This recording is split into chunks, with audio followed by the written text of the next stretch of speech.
Hello, welcome to So I Saw a Movie. I'm Callie, and I saw a movie. I would like to talk about.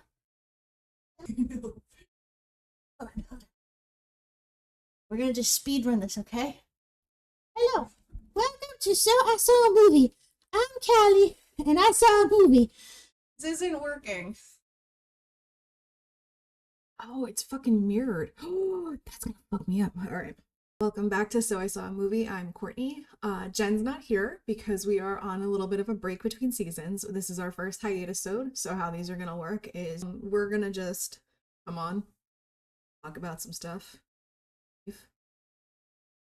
So I had initially planned something really cute, but my cat didn't cooperate. So here I am. And I just want to talk about, I guess, a movie that I saw recently. I don't have any notes for it, but when I went up to visit my fella, we watched Dark City, which came out in 1998, and it stars Rufus Sewell. I think that's his name. Yeah, Rufus Sewell. I know him from A Knight's Tale, and Jennifer Connelly. She's Sarah in Labyrinth. And also Kiefer Sutherland is in it, and it took me solid half of the film to figure him out. A little Google synopsis says, John Murdoch awakens alone in a strange hotel to find that he is wanted for a series of brutal murders. The problem is that he can't remember whether he has committed the murders or not. For one brief moment, he is convinced that he has gone completely mad. Murdoch seems to unravel the twisted riddle of his identity. As he edges closer to solving the mystery, he stumbles upon a fiendish underworld controlled by a group of ominous beings, collectively known as strangers. It starts off with him waking up in a bathtub, and so he is hella confused. He doesn't know where he is. He doesn't know what his name is. He doesn't know anything. And throughout the movie, it is all very dark. It's dark city, right? So he's trying to figure out who he is, and then I don't remember. I'm gonna ruin this whole thing. If this sounds interesting to you, please, please, please go watch it, because nothing I say to summarize this film can be without spoilers. Like, even when I asked my fellow what it was about, he was like, oh, that's gonna ruin it. So, John wakes up, he's in a bathtub. For some reason, the overhead lamp is swinging, even though he's in the room by himself. Out, and then there's a broken fishbowl, and the fish is flippity flopping. So he puts the fish in the full bathtub, try to save him, and I guess it's assumed that he saves him. And then he walks out, and there's a body on the floor. It's a woman with like a swirl carved into her chest, I think. So he wigs out. He runs off, and the guy at the front counter is like, dude, you're late, you owe me, go get some money. And he's like, yeah, sure. What's my name? And they're like, John M or whatever. He goes out, and then like the phone rings, like the payphone outside rings, and it's Kiefer Sutherland's character, Dr. Schreiber. He said, I'm your doctor. There are gonna be some guys looking for you. You had a procedure, your memory's screwy. Please just talk to me. And then he's running around trying to figure stuff out. He can't remember a lot. And then he remembers, I guess, his wife, Emma, and goes back to her.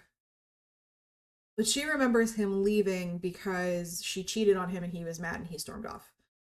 And she's a performer. She does singing stuff or whatever. So he's running around, and then like the authorities are looking for a murderer who mainly murders sex workers, and they believe it's him. And they find a sex worker in his hotel room dead with the twirly carved, so tracks. So they're after him, and then he's trying to figure out where he is, why he's there, is he a murderer? And throughout the movie, he's like, I don't feel like a murderer. I don't think I'm a murderer. He finds his wife, and she's like, oh my god, you're back. And he's like, who am I? And she's like, wow, you really don't remember me? And he's, dude, seriously? No. And then Dr. Schreiber finds her. Maybe he finds her first and is like, I'm the doctor. I'm his doctor. I'm trying to help him with something. He's not going to remember anything. Whatever, whatever. So she's confused. He's confused. We're all confused. Dr. Schreiber, the one memorable thing about him, like he was handicapped, I guess. So he like walked with a cane, but he was also like really winded. So there was something about his body, like he would always like sit in soaking pools and stuff. So his body was just like frail. But so he found him.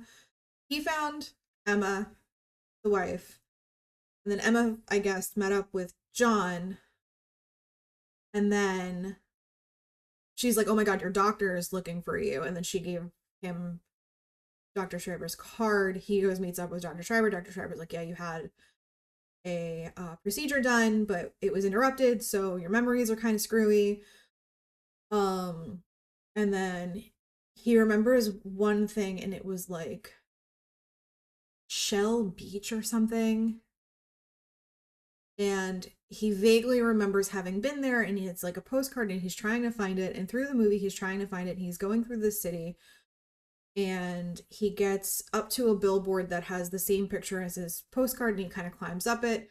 I don't know what that was going to accomplish, but he does it, and then he's confronted by these men that are like corpse pale, bald, and like they remind me of like Nosferatu. They're like Nosferatu looking motherfuckers. So they confront him, and they've been doing this little trick as they've been trying to find him, where they're like, "Oh, you want to sleep now?" And then that person's like gone. So they confront him, and they're like, "You want to sleep now?" And he's like, "Nah, I'm good." And they're like, "No, you want to sleep now?" And he's like, and they realize that whatever the fuck powers they have do not work on him. They try to close in on him, and then he thinks really hard and pushes them away with his mind. I'm butchering this film. And like this little like whoop, whoop, whoop, whoop, whoop thing comes out of his mind, very Matrixy, but like right before the Matrix was a movie. So he pushes one of them off of like the billboard, and then he falls and he's choking or whatever. And then another guy gets like fucking beheaded or scalped or whatever by one part of the billboard. I guess like it was like a lady like waving. So like that mechanic went wha-cha, and it like scalped him, and like this like fucking wheelie wheelie wheelie wheelie like alien thing bro thing comes out. And then like the other guy that was choking and like hanging by something by his fucking head floats up, and they try to pursue him, and I don't know. And then they look at each other because he gets away, whatever. And they're like, he has the tuning. What the fuck? So these guys with the little wheedly wheedlies, they're the strangers. And there are quite a few of them. So like it kind of cuts back into like the I don't want to call it the underworld, but it definitely feels like underground. So it kind of feels like, yeah, that's the appropriate word for what that is. And there's like a bajillion of them, and they're really bent on obtaining John Murdoch. And you see that Dr. Schreiber is with them, and he's like, I'm trying to get him to come to me. Once he comes to me, I can finish the procedure. Ding ding ding. Dr. Schreiber and John talk, and like they're like, you're wanted for murder, and he's like, I don't feel like a murderer. And then like John follows Dr. Schreiber in to the pool or something, and he's calming down, and then the strangers go and confront Dr. Schreiber like, hey, did you find him? What the fuck is taking you so long? Why do you suck at life? And he's like, dude, I'm tired, that's why. And they don't get near the water. They have an aversion to it, so they don't really go to the pool very often, which is like revealed later in the movie. John overhears this, so he's kind of like, I can't trust you, I can't trust anybody. So that evening, all of the strangers get together, and they gather around this clock, and they chatter their teeth, which is weird, and they do some crazy chanting shit, and they all collectively use their brain superpowers to turn this huge fucking apparatus, and it goes whoosh, whoosh, whoosh, whoosh, whoosh. It puts everyone there asleep in the city. So the whole city's sleeping except for John. And he's awake and he's confused because everyone is unconscious. So he's running through, he's looking into cars, and he's like, hello, hello, are you there? Are you there? And nobody's really like with it. And he's seeing now all of the buildings are starting to change. So they're changing configuration on the buildings. So it's basically the strangers like put all of the civilians to sleep and started playing like Roller Coaster Tycoon or like, oh, The Sims. That would be, this is actually, the movie is The Sims. That's it. So the strangers are you, the controller of The Sims, and then the civilians are the Sims, and then they just build the buildings like The Sims. So they're building all this stuff, and then they go in and they have these vials, and they're going to each civilian and fucking right in the forehead, throwing in the vial, and apparently those are memories. They're not the memories of the humans that they're being given to. They're being implanted. So their whole shtick is that they are ultimately trying to figure out what makes humans human, because they're this weird parasitic collective. Well, I don't know if they're parasites. I think that they just use, they mentioned something about wearing the dead. So like this corpse, pale, bald, Nosferatu motherfucker. He is the host for the boobity boobity scary alien guy. But I don't think it's in a parasitic way. I don't think that they're like eating the corpse or like anything like that. I think it's just so that they can like blend in. So these aliens are revealed to be trying to study humans to see what makes humanity humanity, because they're a hive mind. So they don't know the individuality of a soul, right? And that's what they're trying to figure out. So they're trying to figure out the individuality of a soul while being in a hive mind collective, and John is the key to this. John was having a memory implanted, and the memory that he was having implanted was that he's a murderer, and it got halfway implanted. So that's what happened when he woke up. The person who swung the overhead lamp was Dr. Schreiber, because he got whatever, and he hit the lamp and he ran away. But it's incomplete, which is what's leaving him confused. So through the film, Dr. Schreiber is trying to complete the memory per the strangers, and it's like a little bit of a chase, and John is trying to figure out what is happening, why is his world around him changing, why did this building that was 2 feet away from the curb now on top of another building, like they're literally like moving everything around. Dr. Schreiber meets up with him, and he has a vial, and John thinks he's so clever, and he's like, well, I'll just take that, and he puts it in his pocket, because he's like, you're not going to get me with this, like you're not going to complete this, I'm not going to be a murderer, this is not me. So he takes the vial with the memory and he puts it in his pocket, and he's like, you're not going to get me with this. So then like later on, the strangers are able to get him, and he's tied to a table, and Dr. Schreiber has a vial with the rest of the vial. I think is to extract something, because now they know he has the tuning, so he's like extra special. And Dr. Schreiber drops that vial on accident very carefully, like you don't really see it. And then he takes the one that's in John's coat, takes that out, and doink, right in his head. And that vial contains other doctored memories, where Dr. Schreiber is in all of them, and he's teaching John how to use his tuning. So they do that. The strangers don't know. The strangers are not happy when they find out. And then John can now like harness his telepathic power. He gets away and he runs, and he's really just trying to find this beach that he remembers in his memories of growing up. And he gets to the edge of the city, and there's the big there's another billboard, and he tears it down, and there's a wall. Dr. Schreiber is like, you can't go any further. And he's like, the hell I can. And he's like, when they took us, they don't want us going, past. And he's like, they took us from where? He's like, I can't remember. And he's confused. He's like, they took us. What does that even fucking mean? Took us. And so he ends up busting through the wall, and it's just like, it goes to deep space. And then it pans out, and you see that this whole city is built on like a fucking like a saucer. So like flat earthers, this one's for you. So, and then like the one side, the top side is the city, and then the bottom side is what they use to change the city. It's that big mechanism with the clock. So he's realizing that they were all abducted and they're no longer on Earth. I don't think they remember what Earth even is. And they are essentially a science experiment, an ant farm. Like they are being manipulated and observed for the purpose of finding out what a soul is. So John's like big mad. And he was like, I realized I never saw the fucking sun. And he's been asking people, he's like, when's the last time you saw the sun?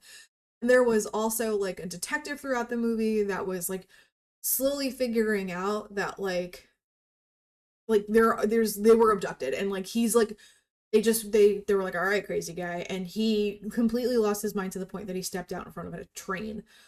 But John was like, oh god, this guy was totally fucking right. Jesus Christ. So the strangers confront him, and then like head stranger, big guy stranger, Mr. Book. I think it was Mr. Book. I don't know. They had stupid names. Like there's Mr. Book, and then there was like Mr. Sleep, and like I don't know. There was like a fight scene, and it kind of reminded me of The Matrix because it was all like wiggly graphics and telepathy and stuff. And he ends up winning and beating out the strangers because again they're a hive mind. So like if you get the fucking queen bee, the whole hive goes. And then he reconfigures the city, realizing that they can't escape it. He reconfigures the whole city while everyone's sleeping. Everyone has a fresh start. He made it so that they could see the sun. So the sun comes out, and then he put in his beach and a nice little boardwalk. And, when the sun comes up and everyone's awake again, his wife is on the boardwalk looking out at the ocean. And, he approaches her and she doesn't remember him. So he's just kind of like, hey, do you know where Shell Beach is? And she's like, oh yeah, it's right over there. He was like, would you like to go with me or fucking whatever? And he's like, yeah. And then they like walk away into the sunset, living happily ever after. I butchered that, and I'm sorry. It was a decent film. It was very 1998, but like it was interesting because the whole time you're trying to figure out what's happening, and you're not necessarily seeing all of these pieces change at the beginning. So like the first sign that something was weird in my brain was like, why is that lamp swinging and he's all alone? Like the other thing was like the clerk at the hotel ended up changing. So the first day it was like some white guy, and the second day it was a black guy, and he was like, no, I spoke to you yesterday. And I'm like, that wasn't you. So you kind of see the players changing very subtly, and it's like, I don't want to say like, if you're really paying attention, because you don't have to really pay attention, like you just watch, and you can see these changes, and you can see that things aren't all where they started. And then you start kind of getting more clues. So you're finding out as John's finding out. So it was interesting in that aspect, so that you're following along with him. You don't have any extra, like you don't have a lot of extra information. You just know that the strangers are not cool dudes. Dr. Schreiber is also posited to be a not cool dude. So I just thought it was interesting to go along. The fact that it was like aliens doing an experiment on like a flat planet, it was kind of like, all right, I guess. It wasn't my favorite thing, but it was definitely entertaining. It definitely kept me engaged. I was definitely annoying watching it. I was like, wait, what is that? Why did that happen? What? That's not the way that he left it. I don't understand. I mean, I would definitely say it's worth a watch, especially so you could point out all of my inconsistencies, because this is probably my worst retelling yet. and let me know what you think. Clearly I didn't look up my cat, but that's fine. She's fine. Everything. That's the sewed. I'll be back in a couple weeks. I didn't even make sure that my sushi was upright. Look at that guy, face down, dead. Whatever. So yeah, we're gonna continue to post some stuff, and we'll check in with you guys, and we'll see some movies, and then come August we'll start refilming on the couch and back to normal in September. So I hope you guys go watch some really epic films and have so much fun, and I'll catch you later. Bye. Hello, welcome to So I Saw a Movie. I'm Callie, and I saw a movie.